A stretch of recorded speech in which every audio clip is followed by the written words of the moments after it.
o'clock, so I'll call tonight's city council meeting to order. And Dan, can we have a roll call, please? Yep. Councilmember Valento. Here. Councilmember Monson. Here. Councilmember Byström. Here. Councilmember Husnick. Here. And Mayor Bain. Here, I'd like to invite everyone to rise and join us for the Pledge of Allegiance.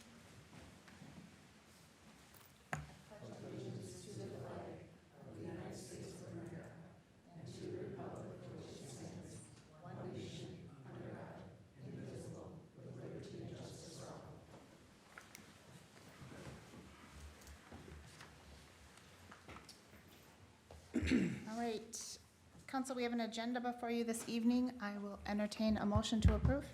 So moved.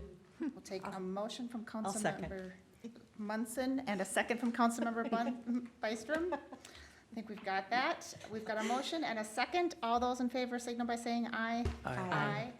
Oppose, and our agenda is approved. Our next item this evening is open forum. Open forum is any interested party's opportunity to address council on any topic of your choosing. Do we have anybody who would like to speak in open forum tonight? Nobody signed up? Anybody would like to speak? If you're here specifically for a project, we will provide an opportunity for some project feedback as we get to those particular projects. Dan, nobody online for open forum? There is not. Okay, we will close open forum and move on to our consent agenda.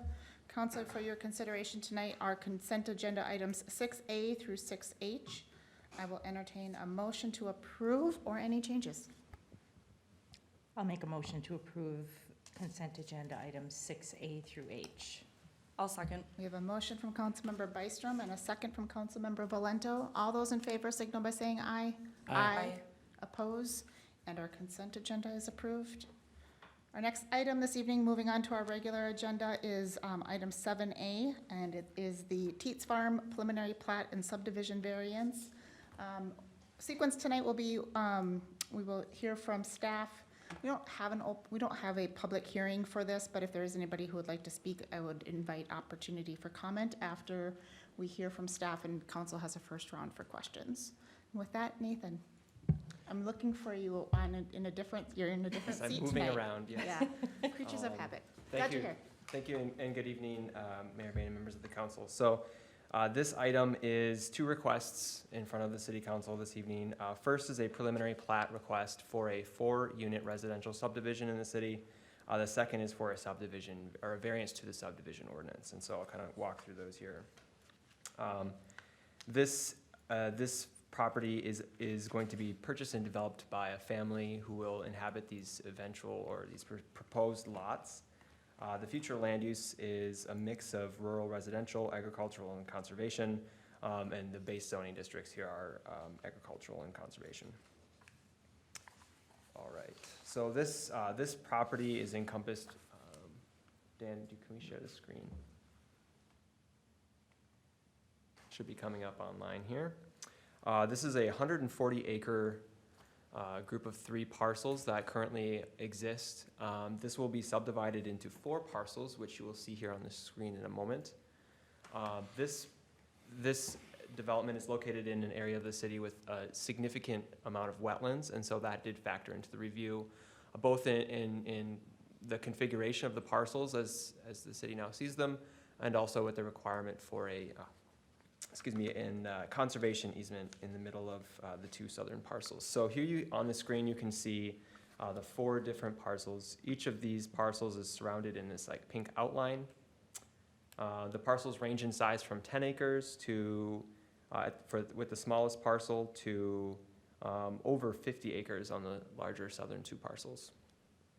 The reason that the applicants needed to request a variance is to the city's requirements for public frontage and provision of right-of-way in front of parcels.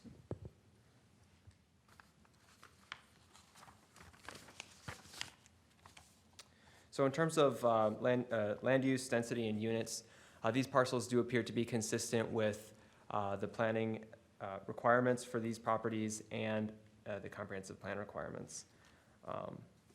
The variance rationale, again, is the public frontage requirement, and specifically because it's not prudent for the city to extend Imperial to the south due to the significant presence of wetlands in the area. In terms of Parkland dedication, an estimate's provided in the staff report here, but will be calculated during the final plat process.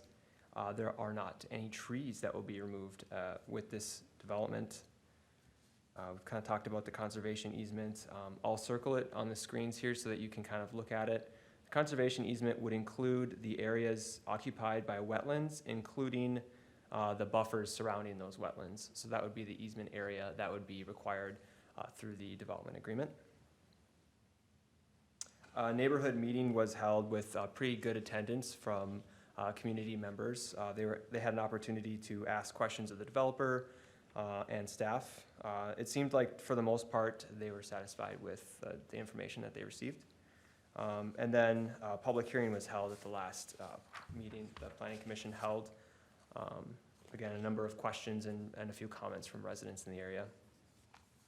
In terms of preliminary plat review, the criteria are found in the staff report. Both staff and the Planning Commission did not find any concerns with respect to those criteria for approval. Same with the subdivision variance review criteria. An engineering memo is provided in the staff report. That memo is dated March 25th. A number of comments were provided, and a condition of approval would be to satisfy those comments. Lastly, the developer did receive watershed approval, conditional approval from the Comfort Lake Forest Lake Watershed District. In terms of next steps, with approval tonight, the developer would still need final plat and development agreement approval. So with all of that said, I would just mention the applicant is here this evening if you have any questions for them. Fantastic. Thank you, Nathan. Just a quick process confirmation. The final plat does come before council for final approval, is that right? That's correct, yep. Planning Commission first, and then we do have an opportunity for final. Okay, thank you.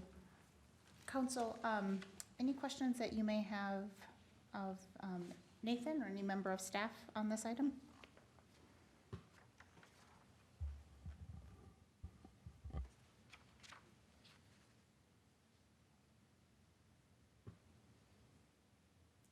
I am apparently page number challenged. Does somebody have the, oh, here we go. Looking for the resolution, I have it. And the resolution for just the preliminary plat as well as the variance, is that covered in the same resolution? The resolution is only for the subdivision variance. Okay, got it, okay. Thank you.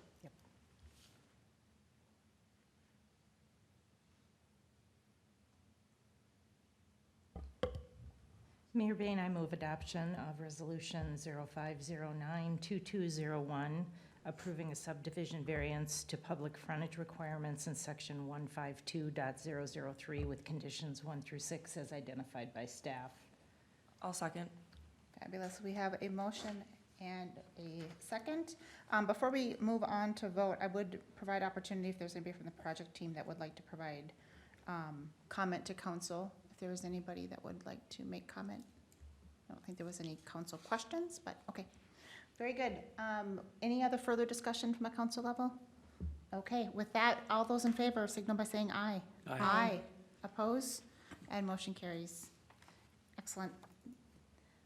All right, we will move on to resolution 592202, which is the McDonald's site plan amendment. We have to move to approve the preliminary plat. Oh, I'm sorry. Request, right? Yeah.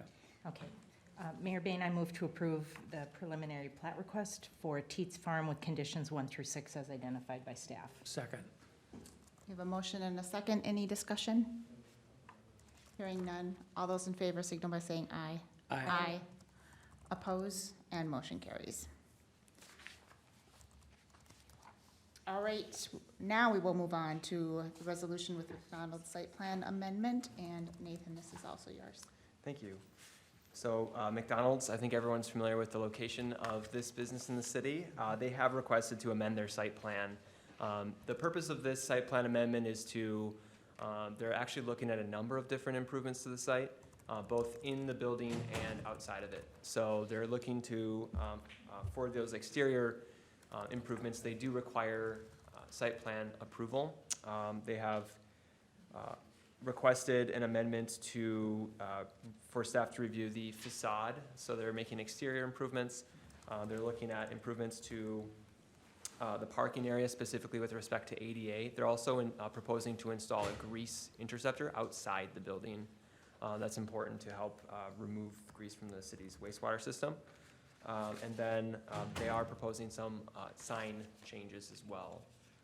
In terms of a zoning review of the proposed changes, really the only thing that staff caught was that a number of the 3/4 of the walls, so 3 of the 4 walls on the exterior did not meet a minimum requirement or were over a minimum threshold for a certain building material. That was identified to them. They have since resubmitted their exterior plans. Staff have not reviewed those yet, but that's proposed to be a condition of approval here, that staff reviews that and they meet that, or under that threshold. So that's the only thing that staff really had comments on. Parking and circulation seem to be acceptable. Signage, the signage that they're proposing to change met city code requirements. And no other really real exterior changes are proposed here. So the Planning Commission did review this at their last meeting. They unanimously motioned to recommend approval to the City Council here this evening. And that would be through Resolution 05092202. All right, very good, thank you, Nathan. Council, any questions for Nathan on the McDonald's site plan amendment? I don't think so, Mayor Bain. It appears to me like the Planning Commission has done their due diligence on this one as well. It's a I would agree. pretty thorough review. So I have all my questions answered. I would agree. The resolution for your consideration tonight is 592202.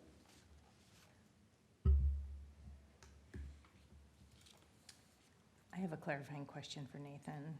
So I know there are conditions as outlined 1 through 9, but the one you cited in the resolution, but the one you cited is in addition to that?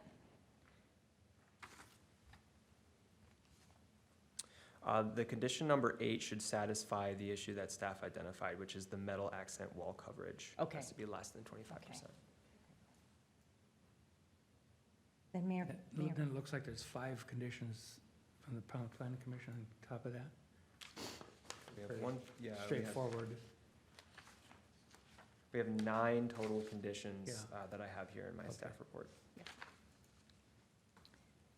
Yeah, May- there's the 90, okay. Yeah.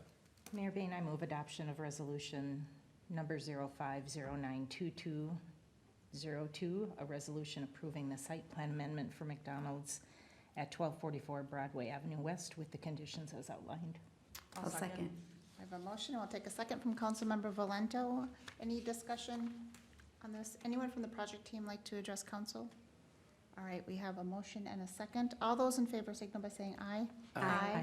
Oppose, and motion carries. All right, that closes our regular agenda this evening. We do have a number of workshop sessions in our discussion portion. As we move into our workshop session, just a reminder that this is a working session of council. Anything that is discussed tonight that requires official action will come forward at a future council meeting for official vote.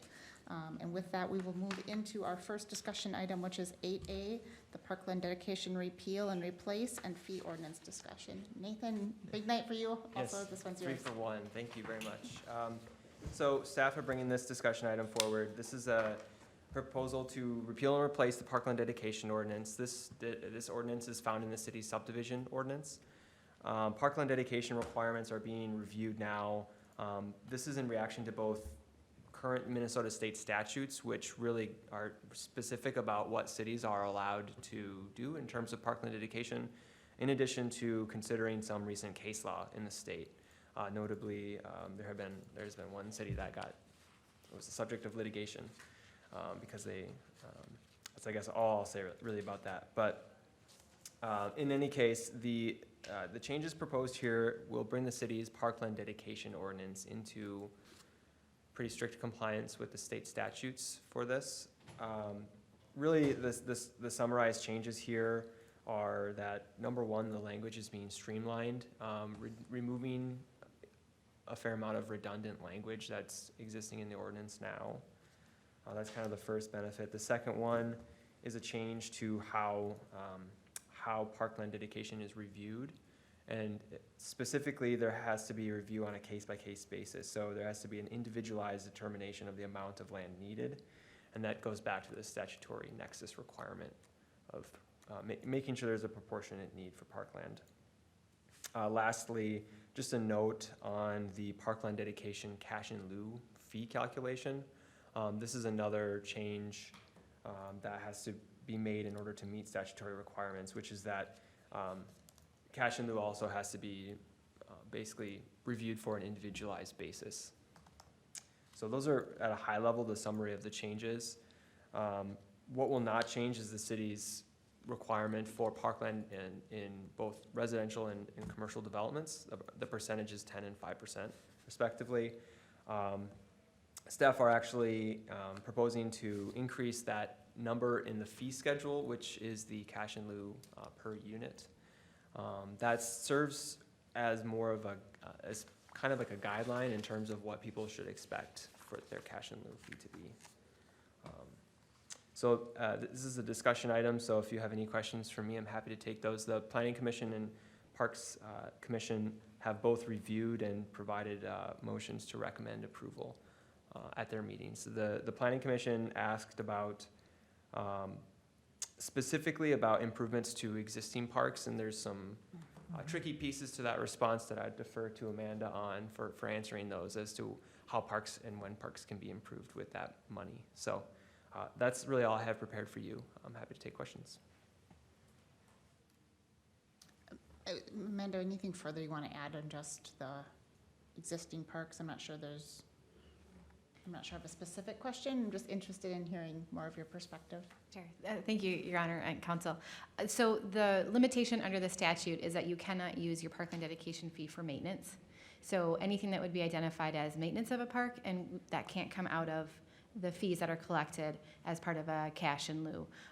If it's an improvement to the park, then that can come out of your cash in lieu fees. And so part of it is just making sure that we're clearly identifying when we're maintaining something versus when we're improving something. And an improvement would be new structure, new equipment. Updating something, yep, Okay. exactly. Maintenance is kind of fixing, repairing, those kinds of things. Understood. I can see a gray line there. It's great. Yes, it is. We're going to use the right words. An accountant's dream. Mhm. All right, questions that we might have for the Parkland dedication ordinance.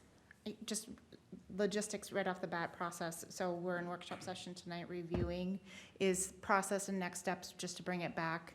You'll have to publish as part of an ordinance, but then bring it back for approval? Okay. Yep. So we're kind of at the end of the process. Yes. Any feedback from the developer community or Question, yeah. any feedback from the developer community or business community that you've I haven't heard any comments or questions from anyone in the development community. I know that this will impact developments moving forward. Again, defer to city attorney for developments that are in process. I don't think that this will impact those developments. Thank you, Your Honor, Counsel. So just a little bit of a kind of a broad overview. There was a case that came down about 2 months ago out of Burnsville, where they attempted to attach a parkland dedication fee to a property that was developing as industrial. And the determination by the court was that an industrial property has no impact on your park system, or very, very little, right? You're not bringing in new families into a community or anything like that. And so they found that the parkland dedication fee in that case was not valid under the statute's language. In the course of that opinion, they also articulated that under the statute, you are required to do an individualized determination. Every city, pretty much every city, has numbers, right? We just put in it's $2,500 per unit, up to 6 units per acre, X amount per unit over that. Likewise, most cities have a standard formula of land percentage. So if we're doing the land dedication instead of fee, it's 10%. Anything over 6 units per acre, and you add another percentage, and there's usually a cap. Under this new rule via the Burnsville case, that's no longer the option. We have to demonstrate this particular project has some sort of impact in the community, and the parkland dedication that we are requiring bears some rough proportionality, is the term, to the impact that that is going to have on the park system. And then you also look at that under sort of the broader umbrella of what are the park goals for the city? What does the parks plan say for how many feet of open space, how many parkland space we want per resident, those kinds of things. So it is going to require more staff time to make the determination. That said, we are keeping numbers in our fee schedule to help developers have a baseline. So this can go up and it can go down based on your particular development, but you can roughly assume that we're probably going to be looking at something in this range, and those are the numbers on the fee schedule. How do our fees compare with comparable cities? Yeah, before we move forward, ours were low right now. Okay, Most of them are at the level that we're suggesting. I believe it's at $3,500. We've found most communities like us and near us are using that number. And so Amanda's points kind of bring up another question that's kind of related around the level of specificity we have in our park plan. Are we, and I hear in your comments that there's some more staff time to make sure that we have that level of detail, but does that mean that our current park plan is maybe not as precise as we need it to be for this in the future, or how does that look at, where do we sit from a kind of an adequacy of park plan? We are reviewing the park plan now. As you recall, I believe the council approved a grant to update our park plan. Yes. We will be looking at the relation of the park plan to this subject, so we will make sure that we address that in the park plan. Yeah, I can imagine we may not have that level of specificity that we would want to then be able to directly point to a plan and drive fees, so, yeah, okay. yeah, and I think that would be valuable information when this comes back to us Mhm. for approval as well. What exactly? The update to the park plan, the work. Oh, I'm that not sure it'll be ready by the time we do the ordinance for this, but we've just started, I don't even think we've started that, we just got the grant at the last meeting or the meeting before, so we will be looking at that when the park plan starts to get updated. We will also should be looking at, I might have no idea what it's gonna say, so.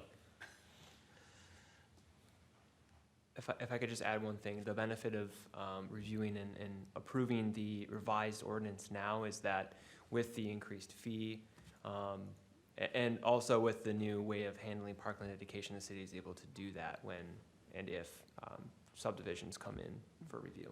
Yeah, and our park plan should be looking at a standard for parkland per population, and the NRPA, National Parks and Recreation Association, has a standard that I hope we can use as a guideline to include in the park plan. My follow-up question was more specific to park plan, but we'll cover that on a different day. Other questions related to the proposed change as presented? I think just the language here, the change from commercial industrial to non-residential zoned property kind of reflects that issue with the industrial property. Yeah, we want to be in line with what the statute tells us to be. Yeah, statutorily, okay.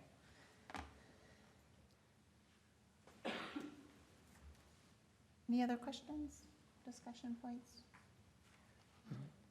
Workshop topic tonight, so certainly opportunity to get some additional questions into staff if you have any between now and when it comes forward at a future meeting. All right. With that, we will move on to our next item, which is strategic plan review and 2023 preliminary budget discussion. I am having a hard time believing it's budget season already, but here we are. Yeah, we're starting It a is- little earlier Well, this no, year. I think it's good we're starting early, yeah. I think that with changing of staff and new requirements and the desire to have a substantial plan in place as soon as we possibly can, I think it's the time we should start this. We were going to start the first with the capital plan with staff creation. That'll be coming in the next week or two. They're marching orders to do that. So that's one of our biggest challenges right now, and I'll go over that in just a few minutes. But before we did that, I thought we should take a look at the strategic plan and where we stand with that. Obviously, we've had some challenges with performing and to meeting our goals with the strategic plan, not only with COVID, but as I mentioned just a minute ago, we've had a lot of staffing changes that have impacted our ability to move forward in most of these areas. And with the robust development environment that we see, that's taken a lot of staff time away from any of these other goals and objectives. But we still have them, we're still aware of them, and we're still pursuing them. It just may be a little more delayed than we'd hoped at the beginning. So just to go through the strategic plan on an individual basis, Object 1, as I'll read it for you, was the City of Forest Lake is obligated to operate in a financially prudent and responsible manner while maintaining basic infrastructure for facilities and community. To develop a sound financial plan and infrastructure plan is a major component impacting quality of life and economic development. Well, we started out pretty well with this. We engaged Ellers to give us a model for a 10-year plan. We had, I believe, 3 different workshops with the council on different subjects of there. And then, fortunately, at the last time we talked about bonding and capital plan, we told you that we need to postpone that due to a number of factors, and that included supply chain issues, and that included our ability to move forward with that and the interest rates, and that we were just not ready to do that. We didn't want to take a foolhardy step or a preliminary step and bond for projects that we couldn't complete or didn't have a solid understanding or a handful on. So we hope to get that capital plan, like I said earlier, in shape to where we have a special council workshop and showing you just that portion of the budget, because it's going to be larger than what you've seen in the past. I want to make sure that we include all the water projects that we anticipate, all the sewer projects that we anticipate.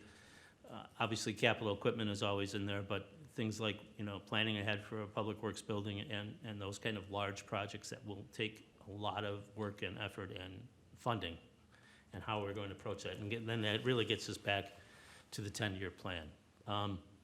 So recently we've hired a finance director, accounts manager, and all the other finance staff. So we're hoping to get them on board. I don't want to burden them right now to get to a 10-year plan. They have a learning curve to meet and to put our finances, organization, and understanding of those in better shape.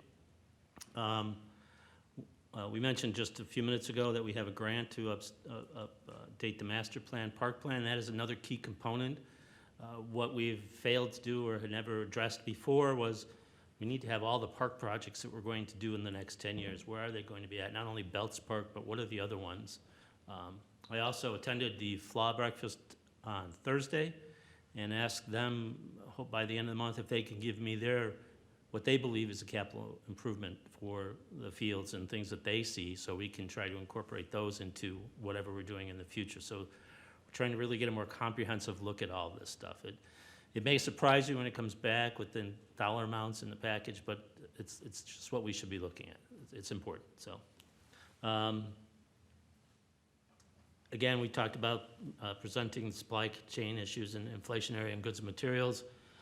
So hopefully, and then we delayed the bonding until 23 until we can get a better understanding of all of this.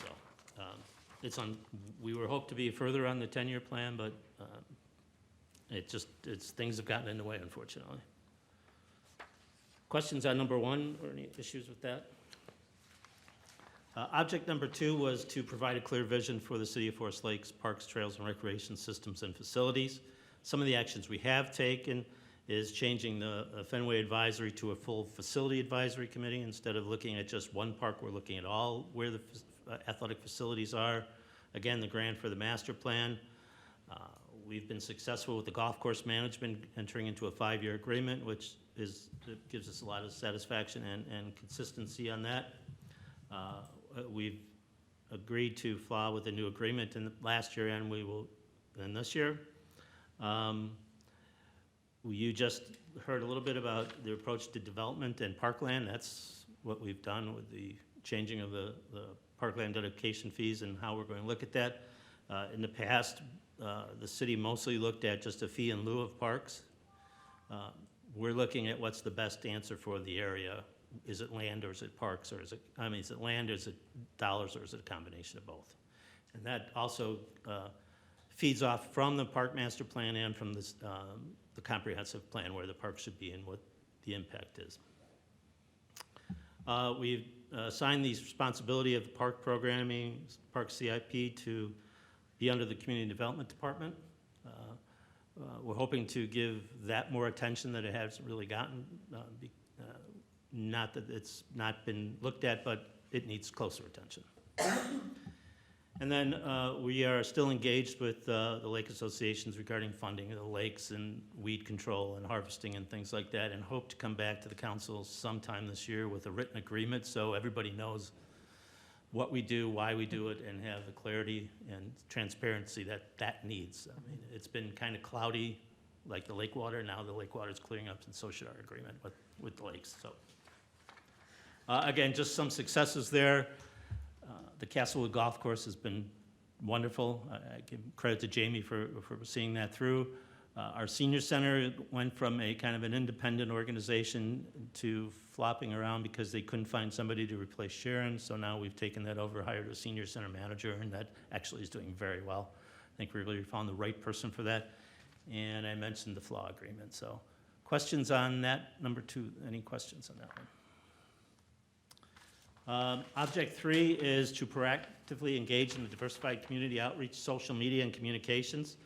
Well, we took a good step when we started. We created a job description for a media and recreation person, hired a media and recreation person. Unfortunately, it didn't turn out like we wanted to turn out.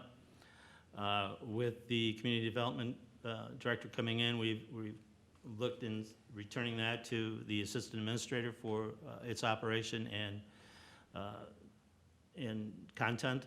We are planning for a full website update this year, a whole new look, whole new media, whole new content, graphics and so forth. That will be started shortly, probably sometime early summer, late spring. So we're looking forward to that. That's really what we're doing. We're trying to keep on top of social media, trying to keep on top of Facebook and all those things. So I think, unfortunately, the first part didn't work out, but I think we're actually doing better than we did when we had the other position in place. So questions on any of that at this Good point? job, Dan. Yeah, Dan's a hero, so.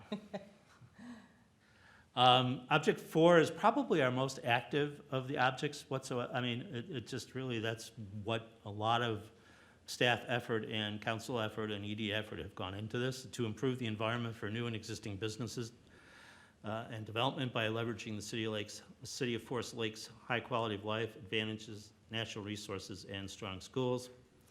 Again, just to recap, we've created an Invest in Forest Lake website, formed a downtown committee. We completed 2 studies for the infrastructure that we needed to do, storm and sewer. We had open business come and give a presentation. We had a Humphrey School study that showed us whether we're attracting people or not attracting people into the community for shopping and so forth. With the creation of the downtown committee and the thought of a downtown plan, we recruited and hired a downtown planner whose efforts should be coming to fruition in the next few weeks. That's exciting. During COVID, we had a business relief grant program that tried to help the existing businesses. We also expanded the outdoor dining restrictions to more customers so they could dine outside. That was during COVID-19, and we hope to make that expansion permanent and changing zoning ordinance in the future. That's an objective we need to get back to. Again, unfortunately, changeover of staff has slowed us down a little bit on some of the zoning issues, although I have to compliment Nathan and Franny for doing a great job in getting it all together, organizing us, and really making things work very well in this environment. So the Economic Development Authority and the Downtown Committee and the Downtown Planner are working on the plans and concepts for downtown. The Headwaters property, we've worked internally as staff diligently to try to get a tenant to purchase and to build. That is still in process. And of course, mostly all know about the residential development that we've had a lot of residential submissions. At the beginning, prior years, it's been apartment buildings, but now we're getting the subdivisions in. We'll see how that goes with rates, interest rates going up, and if those all come to reality or not, or if some of them pull the plug, so. Questions on the economic development side? That's a pretty quick recap of the strategic plan, if there's any other questions. I don't see a real intentional reference to commercial industrial here, and I don't know if I know we've had conversations about, you know, our challenges attracting commercial industrial. So I don't know where that slides in here, Patrick, but I just noted it seemed there was an omission. Yeah, I think a lot of the commercial is centered around the downtown plan. Obviously, we have a lot of we have a good commercial base out by 35 and Broadway. Really, it's really where the market's going to be driven. We have tried to talk to some of those vendors that should be coming in. We have had inquiries on industrial. It's just a matter of if they find it a right fit, if the price is right. I think we've had 2 or 3 submissions that are kind of looking or seeing if they come in. We haven't heard back from some of those. So it's out there. It's really just what the market's going to do. You know, we've looked at, we know that the south end of town, it takes a long way to drive to go to the grocery store from there, to up here or someplace else, or to the pharmacy or to Walgreens or CVS. So we've been trying to contact those, but again, it's just that a lot depends on number of rooftops, income, and traffic and car traffic. So it's not for lack of trying. It's just waiting for the market will catch up to us sooner or later. We see a lot of activity, you know, our neighbor to the west, so, you know, and so. Yeah, we're- well, yeah. yeah, and that's unfortunate because that's, you know, they're mimicking what happened at Broadway and 35. Yeah. The interstate is a great place for businesses and commercials, and yeah, that seems to be the popular places, so. We do have Headwaters, you know, we do highlight the Headwaters property, Yes. and that has been, you know, some interest, and certainly there hasn't been anything that's moved. And then also, I did, just kind of reviewing through your list, you didn't list the Airport Business Park No, I did not. expansion that we had, so there's a Yes. couple Yes. of, Yeah, and a there's couple of- interest and there's current interest in the Airport Business Park as well. We'll be forward with that sooner than we think. to that point, and starting to look ahead to future, you know, our entire, this is not it's a maybe get started in 2023, but a little bit of a longer term item. You know, if we just think about our comprehensive plan and what is planned for industrial in the southern quadrants of the city, just staging of what's needed and sequencing of what's needed somewhere in that 10-year plan of that, and it's probably on the end of the 10-year plan, but that's Absolutely. certainly, you know, our next pocket for significant industrial development, and I think just making sure that we're Correct. clear on what do we need to sequence or stage to be ready for that. Correct, and we But do that's- have to have a comp plan, meet our zoning codes. We have to do work to make sure they match, which is something that is higher on the priority list. There's some infrastructure needs that we possibly need to proactively do. For example, the Met Council line going through our Headwaters 123 property. Mhm. It may be something that the city should take on to move to make that more attractive. We don't know that.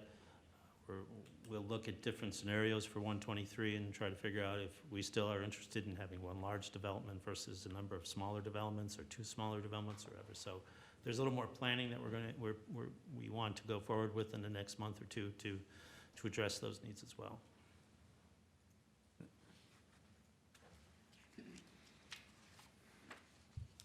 If not, I will move on to the budget if there's no other questions.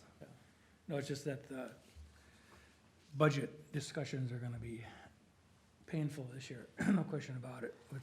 Yeah, We're suffering from the same problem Mhm. everybody else is, and, we absolutely. you know, with these assessment values going up and all that, that's just gonna go hand in hand with the complaints we've had already, so. Yes, it will. So part of the outline we have here is that obviously we have to provide current level of services while keeping our costs as low as possible to the residents. That's always our goal. I think actually Forest Lake has done a fairly good job of doing that, have not had absorbent tax increases, but moderate or low tax increases. But that's a challenge in a growing community. I mean, you've got infrastructure needs, you've got staffing needs, police, fire needs, things like that that come along with getting larger and growing. So we have to understand that. We have to understand, as the second point says, and was just mentioned, is we have to understand the tax levy in relation to the assessments and how that interacts, and try to be cognizant that people have been reassessed in quite a bit based on sales prices, which really is out of most of our control and the people's control. But we have to know that that's there and take a look and make sure we're aware of how that may affect the local residents' tax bill. We need to discuss if there's a need to increase any services or programs or moderate how they're working. Maybe not an increase, maybe not a service, but maybe a changing how that delivery. So we have to look at that. We usually always do. We try to tell the council early if we think there needs to be changes in services. I don't anticipate any large ones at this point. But again, as a growing community, you never know what's going to happen next. I already mentioned the capital improvement capital plan that needs to be done for streets, parks, building maintenance, public works, and water sewer. That's pretty, I've explained that. We just need to have a real comprehensive look in what that number is going to be and how we're going to do it. Funding, of course, we always, again, look at the tax levy. We look at bonding. We will look at the utility rates again this summer. We'll have Ellers do a quick rate study to see how the funds are doing versus the income and see if those need adjustment. We don't like to adjust them, but again, it's, as I've said since the first time we were here, it's better to adjust them in small increments than wait to have to do it when you need a 10, 15, or 20% increment. So, so we look at that as always, and determine how the city and when the city should bond for projects in fiscal year 23 and beyond. Of course, one of the major portions in most of the budget is personnel. That's always the case in a municipal budget. The personnel is around 70-75% of the costs anyways. So most of the departments are at a good staffing level. The council did a good job last year in creating a community development director that will help us. Also adding 2 police positions, which will help that in the short term. Again, knowing that as community grows, we may need to add to those because of population growth and issues. Growth and development will always, no matter what, place increased pressure on service delivery. It's just what's happened. More streets to plow, more roads to fix, and things like that. So that's always going to happen. Again, it's because we're a growing community. One of the things that I see that I will probably recommend in the 23-year budget is one of the last personnel issues that I think that we needed to address are the main ones, and that's a second in command and fire. Police have backups, I have backups, fire doesn't have any backups. So if Al goes off on a run and runs off the road and is hospitalized for 9 months, we don't have many backups there. So I will probably be recommending and asking the fire chief to create a job description and what that might look like and adding it to the budget. I think that's wise. We also, as mentioned in the Joint Fire Board last week, looking at possible raises for the paid on call. That's important to try to keep our service volunteer instead of going to full-time. We want to hold off full-time firefighting for as long as possible. We react to fire as well, we react to emergencies well, but you start putting full-time firefighters in, you're talking $1 million, $2 million, $3 million, depending on the level of service that you put in there. So we want to make sure that we can continue to attract and retain paid on-call volunteers so that we can hold that off as long as possible. We need to, now that Abby's here, we need to figure out the best structure for what zoning and planning administration is going to look like. Currently, we have Nathan and Franny contracted through Bolt and Make. We anticipate that continuing at least through the end of this year. But I will ask Abby for a recommendation on how that should be structured, where that should be changed, if it should be changed at all. Some of the nice part about having Nathan is most of its development work gets charged back to developers, so the cost isn't as great as we might think, but that's something we need to look at because we need to, again, like I mentioned earlier, match our zoning to the comprehensive plan, and we also need to react to the phone calls for zoning complaints that we continue to get on a daily basis. And I asked the council if there's any other priorities or any discussion they would like to talk about, so I turn it over to the council to see if there's anything else. Council, with that review of strategic plan and where we are to date and kind of a discussion of staff's thoughts on priorities going into the budgeting process, good opportunity to just open it up and hear other thoughts that might be on your mind of other priorities you'd like to see considered. Just open it up. Just maintaining our streets is an unbelievable job, and I don't know if we're able to even keep up, and that's the problem with it. The thing that really scares me about this whole thing is bonding costs.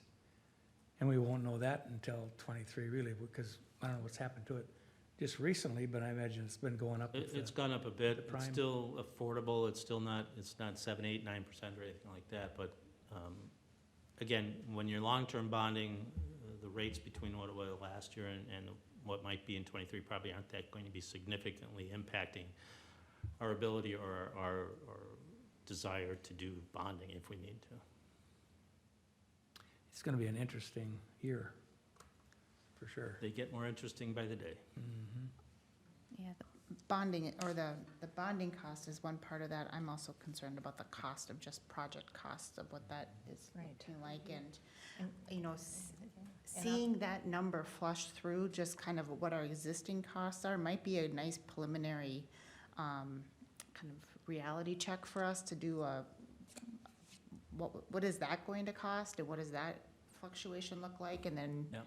at least to gauge a preliminary, early council appetite for something beyond that. It Yeah. might be a pretty, we did a lot of individual projects and a lot of individual positions last year. This might be really a focus on inflation and kind of cost of services, and Absolutely. really allowing staff to kind of grow into the positions that we've recently funded. Correct.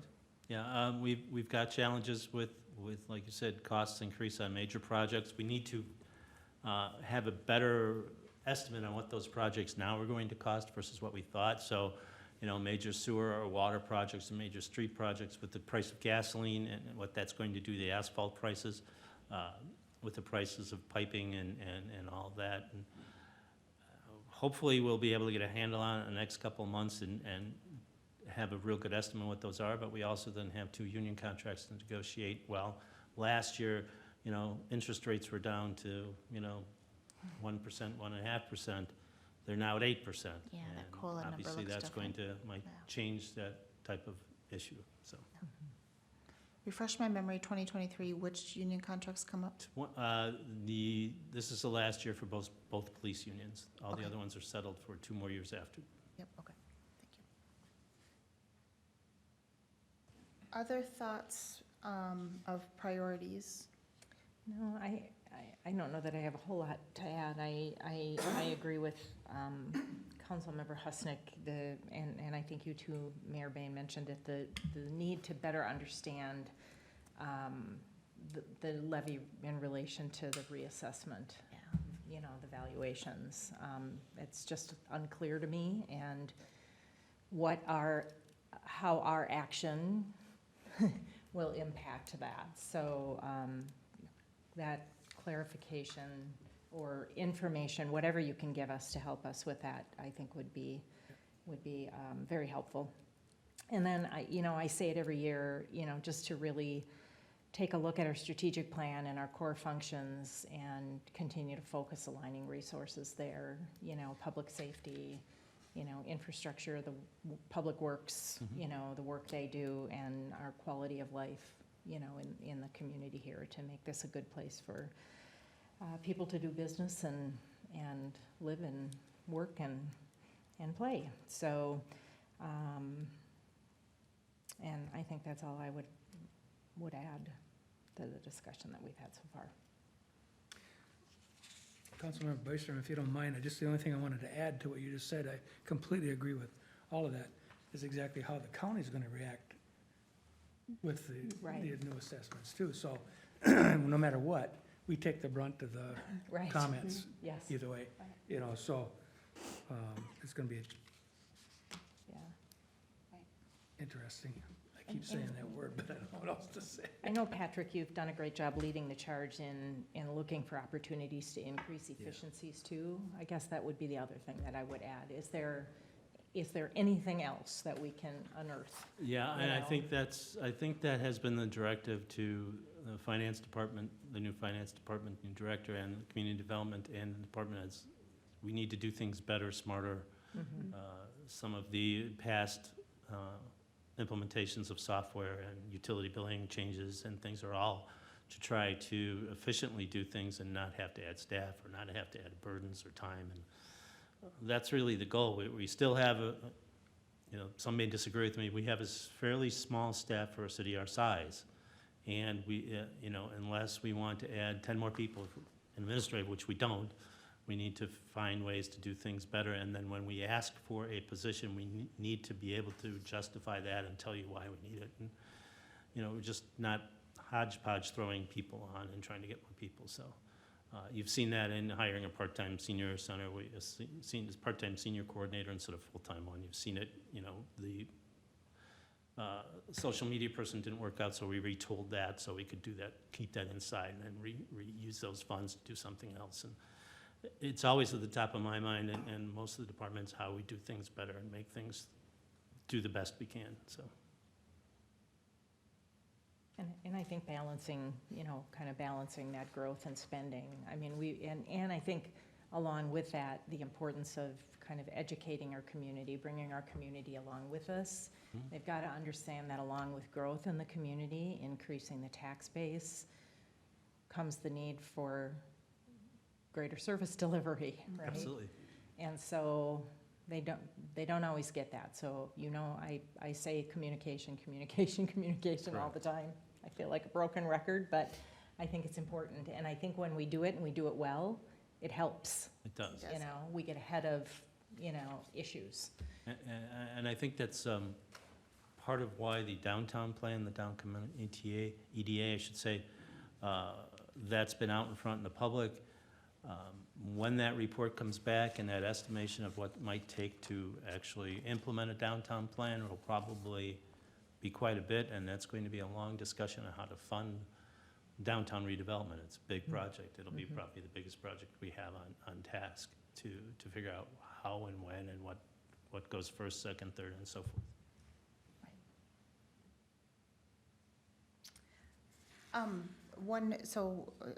Councilmember Husnick and I had an opportunity in the Joint Fire Board to hear a presentation from Chief Newman, and I've asked him to give a similar presentation to council at an upcoming workshop, just about the overall fire staffing model, and really looking at not just how do we kind of maintain our existing paid-on-call and preserve that paid-on-call model, but also be able to scale it as we grow. So yes, retention is good, but when we are, 25% population growth, will we still be able to have that model, and what does that timeline look like?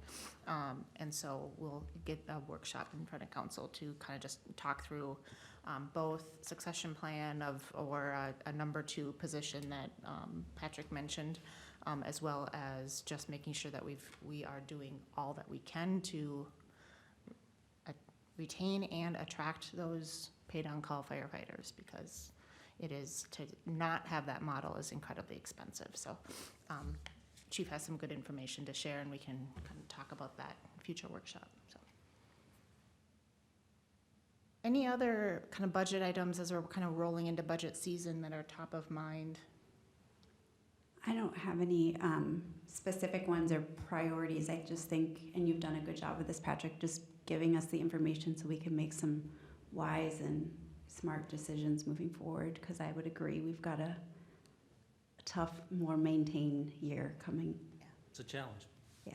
And I also think, just want to reiterate what Councilmember Bystrom said about the downtown plan and communication, because I think there's a lot of folks out there that think that once that plan is revealed, that it's going to happen, like tomorrow. So It'll kind of- happen if you want to put the money for it. Exactly, managing the expectations of what that actually means, that we have a plan, but Yeah, and I think, thank you for mentioning that, because when I did a recent presentation to the Lions Club, and one of the questions that I got on the downtown plan was, well, is the city prepared to pay for this? And I think just some clarity around, here's the cost of the plan, but then also along with that, some clarity on on roles of, and I kind of embedded in that question was maybe this thought that we just, just do a mass purchase of the entire downtown and we're gonna take that on as a city, and which clearly is not the case. But without some of those things being clearly stated, those are the assumptions that are made, especially when they are attached to a number, and people, right now, when they think big numbers, they think about their valuation assessments, and so, I think it's just some clear communication on what is the plan, what's our role in that plan, and. Yeah, the implementation strategy comes next after the Yeah, plan, and implementation means funding, and what are the options for funding? Again, what are the roles and responsibilities of a private development or a public, like you say, do we buy everything, tear it down, start over? Well, I doubt that that's gonna happen, but yeah, we have to, the implementation comes next after the plan's presented. And I would say potential funding sources to help make that happen as well. It isn't necessarily just taxing our citizens. No, it's not. Opportunities for, grants, for example. Private investment. All right, anything else related to budget workshop discussion? Okay, let's move on to staff updates, and we'll start with Dan, just kind of take our usual path around. Mayor, members of the council, just a couple of updates. The first is downtown planning. The next downtown planning meeting will be next Monday, the 19th. We had to reschedule that, which was originally scheduled for tonight. So we moved that back to next Monday, the 16th at 6:30. So that'll be the next downtown planning meeting. And then on the website, I am meeting tomorrow with Civic Plus to do the kickoff meeting for the implementation of the new site. So I should get some updates on schedule for what the schedule looks like for when we start doing the redesign. And also, we'll be working with them on some of the priorities of the redesign. And as part of that, I have been going back through the last 2.5 years worth of analytics to really use past use to drive redesign. And this is the first time when I've looked back at the analytics that we've actually have more mobile users now than desktop. So that finally switched over. We're sort of slowly going that direction, and now we are seeing more mobile access. So that's going to be a big driver, is ensuring that it's mobile compliant as we move forward. So kickoff tomorrow, and I'll report back with what the schedule looks like as soon as I have that from Civic Plus. And that's what I have, unless there's questions of me. Excellent. Thanks, Dan. Patrick?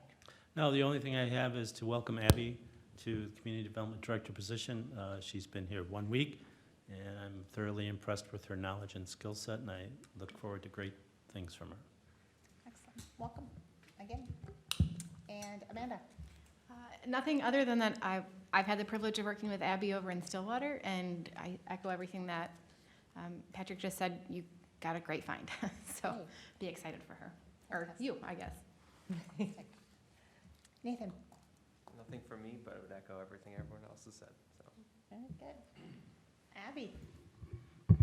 Well, I thought really long and hard, other than, hey, it's my first week and I'm new, thanks for being here. And I had a really good one. We did a kickoff to the park plan last week. Jamie Miche, had to stop a second. Yeah. Well done. And I met with our team. I think we've got a preliminary schedule that once it's available, we can share that with you. But what we're trying to do more than anything right now is really look at where are those public engagement opportunities, including maybe some potential pop-up events in the park. Looking at the Tuesday night event. Arts in the Park. Thank you, Yep. Arts in the Park. So Nice. looking forward to working with Jamie on that and with all of you on all of everything, I think. So. All of it. Excellent. And Damon, no update? You're good? Okay. Chief Peterson? Yeah, Mayor and City Council members, good evening. I have an update for you on the numerous incidents of vandalism that have occurred over the past week. We have recently posted a public portal on our FLPD Facebook page where we're asking for the public's assistance on any information, pictures, or videos that they may have. And what they can do is they can actually upload those and that information, and it can be anonymous, but we do ask, usually, we do ask for their name and their email in case we need to reach back out to them, but it is all private and confidential. I personally use the link, and it's very easy to use. It's one of those items that software programs that we purchased, or part of a software program that we purchased last year, and this is the first time we're using it, and it's fantastic. So I do want to thank you. You probably don't remember in last year's budget, but it is a fantastic tool for us to use, and we're going to continue using it whenever we need to. We have received dozens of tips from residents and community members in regards to the vandalism. And I really can't get in too much detail because it's still under investigation, but I can tell you that we're making significant progress, which is great. Excellent. Has it, most of it been isolated in the one neighborhood, or is it gone citywide? Yeah, it has been. Isolated? Yeah, there's been 2 incidents that you know of in 2 different parks, without mentioning them. Yeah, But understood. they, one of the areas had gotten hit really hard. I guess if there's an upside is the fact that it has rained, so it's been a little bit more quiet right now, but we are out there. We are being very visible, speaking with residents, and they have reached out to us and thanked us for that. So, lastly, I have for you is the Forest Lake Safety Camp will be held again here at the City Center this year, June 14th, which is Tuesday, and it is for kids entering 3rd grade through 5th grade. And this has been a great camp over the years, and I believe this is the 27th year that we've assisted with the camp. So we're looking forward to that. And applications can be found at the police department or online. And that's all I have for you, unless you have some questions for me. Excellent. Thank you, Chief. Thanks. Chief Newman. Mayor, member of the council, I have a few updates today. With all the rain that we've had and thankfully warmer weather in the last few weeks, the fire danger has significantly improved. With that, I want to remind the public that we are still in burning restrictions, and the public can go to the DNR website under fire danger and receive a daily update for whether or not permits are required in order to burn both in Forest Lake and Columbus. With that warmer weather comes severe weather.